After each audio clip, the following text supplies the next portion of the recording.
এতিয়ালৈকে আমি কনচেপ্টবোৰ বুজিলোঁ। এতিয়াৰ পৰা আমি প্ৰব্লেম সলভ কৰিম। এই কুৱেশ্যনটো সুধিছে তলৰ সমীকৰণটোৰ মূলবোৰৰ প্ৰকৃতি নিৰ্ণয় কৰা। ঠিক আছে, ইকুৱেশ্যনটো দিছে x² - 7x + 10 = 0। ইয়াত a ভেলু হৈছে 1, x ৰ কোএফিচিয়েণ্ট ইয়াত 1 আছে, b ভেলু হৈছে -7, c ভেলু হৈছে 10। এতিয়া আমি b² - 4ac ভেলুটো উলিয়াই চেক কৰিব লাগিব কিমান হয়। b² - 4ac ভেলুটো যদি নেগেটিভ নাম্বাৰ হয় তেতিয়া অপশ্যন এটো হ'ব।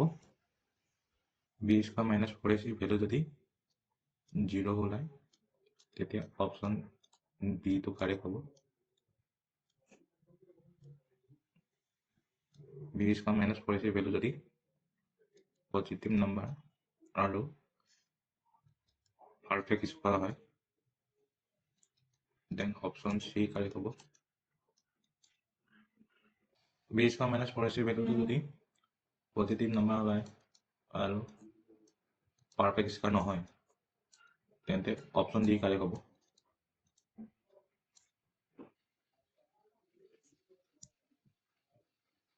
এতিয়া আমি b² - 4ac ভেলুটো উলিয়াই চাম।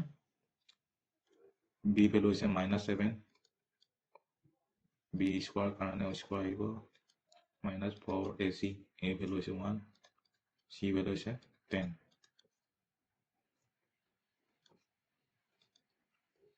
-7 স্কোয়াৰ 49 হ'ল, 4 × 10 মানে 40, 49 - 40 = 9।